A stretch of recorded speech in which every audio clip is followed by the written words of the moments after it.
പ്രഭയിലാണ്. അള്ളാഹു വിജയിപ്പിക്കും എന്ന പ്രതീക്ഷയിൽ അവർ മുന്നേറി. കോൺസ്റ്റന്റൈൻ നാലാമൻ പിടിക്കപ്പെട്ടു. ആ നാലാമന് വില കൊടുത്തത് ഒരു നായയെ കൊടുത്തിട്ടാണ്. അലബറസലാന്റെ സൈന്യത്തിൽ നിന്ന് കോൺസ്റ്റന്റൈൻ നാലാമൻ മോചിപ്പിക്കപ്പെടുന്നത്. അത്രയും നിസ്സാരമായ ഒരവസ്ഥയിലേക്ക് 2 ലക്ഷത്തിന്റെ നേതാവ് മാറുകയും ആ പരിശുദ്ധമായ അഖ്സയെ മോചിപ്പിക്കുകയും ചെയ്ത പരിശുദ്ധമായ യുദ്ധം അവിടെ നടന്നു. അള്ളാഹുവിന്റെ വിധിയാൽ ഈ ഉമ്മത്തിന് വിജയമുണ്ടായി. കഴിഞ്ഞില്ല. മഅറഖത്ത് സലീത്ത് വരുന്നു. 4 പ്രഗൽഭരായ രാജാക്കന്മാർ മുസ്ലിമീങ്ങളിലെ അമീറുൽ മുഅ്മിനീൻ മുഹമ്മദ് ഇബ്നു അബ്ദുറഹ്മാൻ ഇബ്നു ഹകം ഇബ്നു ഹിഷാമിനെതിരിൽ മഹത്തായ ഇസ്ലാമിക ചരിത്രത്തിലെ മറ്റൊരു സംഭവം അരങ്ങേറുകയാണ്. മൗഖഅത്ത് ഖുറൈശ് എന്നും അതറിയും. സ്പെയിനിലാണത് നടക്കുന്നത്. സ്പെയിൻ മുസ്ലിമീങ്ങളുടെ കയ്യിലായിരുന്നു. നമ്മൾ അറിയണം, 6 നൂറ്റാണ്ടുകാലം സ്പെയിൻ ഭരിച്ചത് മുസ്ലിമീങ്ങളാണ്. ആ സന്ദർഭത്തിൽ മഹാനായ അമീറുൽ മുഅ്മിനീൻ മുഹമ്മദ് ഇബ്നു അബ്ദുറഹ്മാൻ എന്നവരുടെ സൈന്യത്തെ തുരത്തിയോടിക്കാനും ഇസ്ലാമിക നിലനിൽപ്പിന് ഏറ്റവും കൂടുതൽ ഭീഷണി ഉയർത്തി അവിടുത്തെ സ്പെയിൻ സൈന്യം മുന്നേറുകയാണ്. 4 പ്രഗൽഭരായ രാജാക്കന്മാർ, കസ്തല എന്ന് പറയുന്ന രാജാവ്, ബഷ്കിൻസ് എന്ന് പറയുന്ന രാജാവ്, ഫ്രാൻസിന്റെ ഒരു രാജാവ്, 3 പേർ അണിനിരന്ന് മഹാനായ മുഹമ്മദ് ഇബ്നു അബ്ദുറഹ്മാനെതിരെ യുദ്ധം ചെയ്യാൻ വന്നപ്പോ മുസ്ലിമീങ്ങൾ എന്തു ചെയ്യണമെന്നറിഞ്ഞില്ല. ലക്ഷക്കണക്കിന് ആളുകളാണ് ശത്രുക്കളായി വരുന്നത്. ആ കൂട്ടത്തിൽ ഒരു ചെറുപ്പക്കാരൻ പരിശുദ്ധമായ സൂറത്തു ആലു ഇംറാനിലെ 173-ാമത്തെ ആയത്ത് ഓതുകയാണ്. അല്ലദീന ഖാല ലഹുമുന്നാസ് ഇന്നന്നാസ ഖദ് ജമഉ ലക്കും ഫഖ്ശൗഹും ഫസാദഹും ഈമാനാ. വിശുദ്ധമായ ഖുർആൻ ഹബീബിന്റെ കാലത്ത് യുദ്ധം നടക്കുമ്പോ ജനങ്ങളെല്ലാം നിങ്ങൾക്കെതിരെ ഒരുമിച്ച് കൂടിയിട്ടുണ്ട് എന്ന് പറഞ്ഞപ്പോ ആ വാക്കുകൊണ്ട് അള്ളാഹുവിന്റെ സത്യവിശ്വാസികൾക്ക് ഈമാൻ വർദ്ധിക്കുകയല്ലാതെ മറ്റൊന്നും ഉണ്ടായില്ല. ആ ചെറുപ്പക്കാരൻ അമീറുൽ മുഅ്മിനീൻ മുഹമ്മദ് ഇബ്നു അബ്ദുറഹ്മാന്റെ മുമ്പിൽ വന്നിട്ട് പറഞ്ഞു, ഞാൻ അഭിപ്രായം പറയാൻ ആളല്ല, നിങ്ങളാണ് അധികാരി, നിങ്ങളാണ് അമീറുൽ മുഅ്മിനീൻ. എന്നാൽ ഈ സൈന്യത്തോട് പടപൊരുതാൻ ഞാൻ ഒറ്റക്ക് ഒരുക്കമാണ്. എന്റെ കൂടെ ആരുണ്ട്? മഹാനവറുകളോട് അമീറുൽ മുഅ്മിനീന്റെ മറുപടി, ഞാനുണ്ട് നിന്റെ കൂടെ.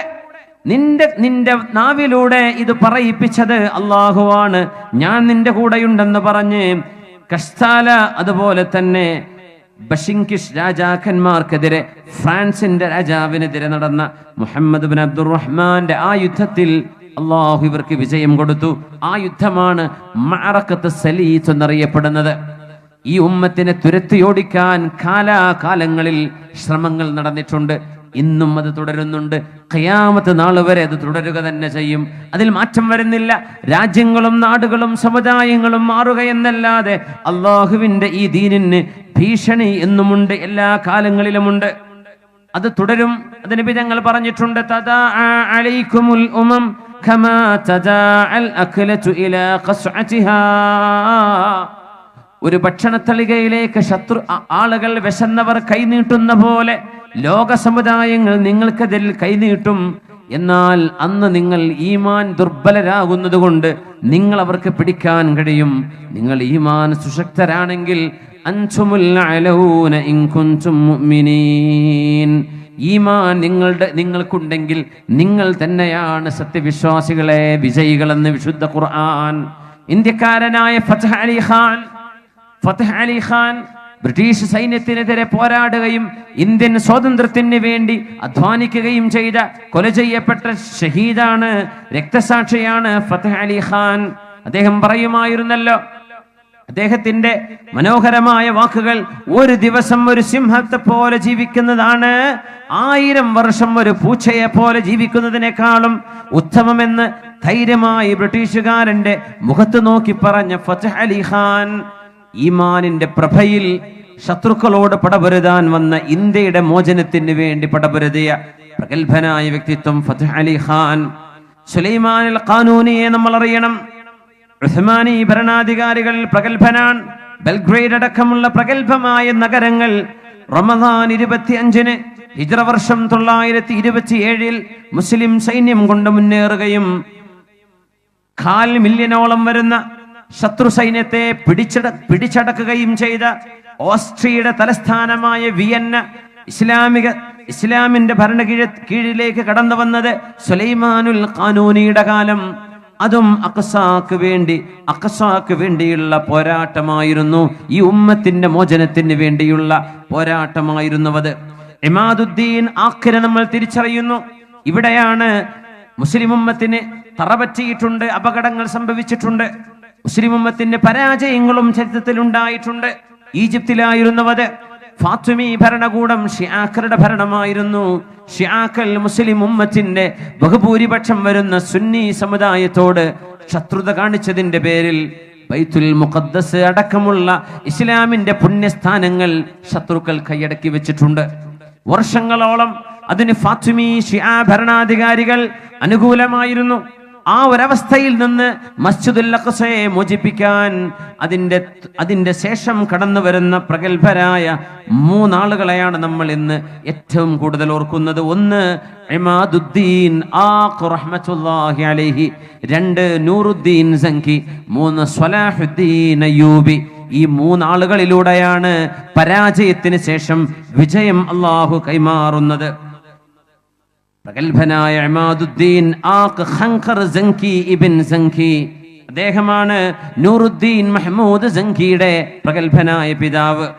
ഫ്രഞ്ച് സൈന്യത്തോട് പടപൊരുതിയ നേതാവാണ് അദ്ദേഹം. ഇബ്നു കസീർ റഹ്മത്തുള്ളാഹി അലൈഹി, അല്ലാമ ഇബ്നു കസീർ തങ്ങൾ ഇമാദുദ്ദീൻ ആഖിനെ സംബന്ധിച്ച് പറഞ്ഞ വാക്ക്, കാന മിൻ അഹ്സനിൽ മുലൂകി സീറതൻ വഅജ്വദിഹിം സരീറ. രഹസ്യവും പരസ്യവും ഒരുപോലെ നന്നായ, സൗമ്യനായ, സൽസ്വഭാവക്കാരനായ, പ്രഗത്ഭനായ മുസ്ലിം ഭരണാധികാരി. റഹ എന്ന് പറയുന്ന ഇസ്ലാമിക നഗരം മുസ്ലിമീങ്ങൾക്ക് നഷ്ടമായപ്പോൾ അതാദ്യമായി തിരിച്ചു പിടിച്ചത് ഇമാദുദ്ദീൻ ആഖ്. എന്നാൽ കുരിശ് യോദ്ധാക്കൾ പരിശുദ്ധമായി ജെറൂസലേമിലേക്ക് ഇരച്ചു കയറുന്ന നേരം നൂറുദ്ദീൻ സങ്കിയുടെ പിതാവ് ഇമാദുദ്ദീൻ ആഖ് ശത്രുക്കളാൽ കൊല ചെയ്യപ്പെടുന്നു. മഹാനായ നൂറുദ്ദീൻ സങ്കി കടന്നു വരുന്നു. നമ്മൾ അറിയണം, ഷാഫിഈ പണ്ഡിതനായ അല്ലാമ അബൂശാമ നൂറുദ്ദീൻ സങ്കിയെ കുറിച്ച് പറഞ്ഞ വാക്കുകൾ, അത്റബനി മാ റഅയ്തു മിൻ ആസാരിഹി. നൂറുദ്ദീൻ സങ്കിയെ എനിക്ക് വല്ലാതെ ഇഷ്ടമായി. മുസ്ലിമീങ്ങളിൽ പിൻഗാമികളിൽ കാണപ്പെട്ട പ്രഗത്ഭനായൊരു നേതാവ്. അദ്ദേഹം പറഞ്ഞു, ഞാൻ ഓർക്കുകയാണ്, ثم وقفت بعد ذلك على سيرة سيد الملوك من بعده الملك الناصر صلاح الدين فوجدتهما في المتأخرين كالعمرين في المتقدمين. ഈ ഉമ്മത്തികളിൽ മുൻഗാമികൾ കഴിഞ്ഞുപോയ അബൂബക്കർ സിദ്ദീഖ് റളിയല്ലാഹു അൻഹുവിനെയും ഉമറുൽ ഫാറൂഖ് റളിയല്ലാഹു അൻഹുവിനെയും നമ്മൾ എങ്ങനെ കാണുന്നുണ്ടോ അതുപോലെ പിൻഗാമികളിൽ വന്ന പ്രഗത്ഭരാണ് നൂറുദ്ദീൻ സങ്കിയും അദ്ദേഹത്തിന്റെ സഹോദരപുത്രനായ സ്വലാഹുദ്ദീൻ അയ്യൂബിയും. അവരിലൂടെയാണ് ഈ ഉമ്മത്തിന് അഭിമാനകരമായ വിജയം. കുരിശ് യോദ്ധാക്കൾക്കെതിരെ ക്രൂസൈഡുകളിൽ ഏറ്റവും വലിയ വിജയം കൊയ്തത് മഹാനായ സ്വലാഹുദ്ദീൻ അയ്യൂബി. അദ്ദേഹത്തിന്റെ ഗുരുവാണ് നൂറുദ്ദീൻ സങ്കി. നൂറുദ്ദീൻ സങ്കിയെ നമ്മളൊന്ന് പരിചയപ്പെടണം. മഹാനായ അബൂശാമ അശ്ശാഫിഈ റഹ്മഹുള്ള പറഞ്ഞ പോലെ ഈ ഉമ്മത്തിലെ സിദ്ദീഖും ഫാറൂഖും റളിയല്ലാഹു അൻഹുമാ അത്രയും സ്ഥാനീയരായ മഹാന്മാർ. അവരാണ് ഹലബും ഡമസ്കസും ഭരിച്ചിരുന്നത്. മഹാനായ നൂറുദ്ദീൻ സങ്കി ആദ്യമായി ചെയ്തത് ഈ ഉമ്മത്തിനുള്ളിൽ കിടക്കുന്ന പ്രശ്നങ്ങളെ പരിഹരിക്കുകയാണ്. ഉമ്മത്തിന് പ്രശ്നങ്ങളുണ്ട്, നമ്മൾ പറയേണ്ടതില്ല. നൂറുദ്ദീൻ സങ്കി അന്ന് ചെയ്ത പണി ഷിയാക്കളും സുന്നികളും തമ്മിലെന്ന് പ്രശ്നങ്ങളുള്ള കാലത്ത് ആ പ്രശ്നം പരിഹരിക്കുകയാണ് ചെയ്തത്.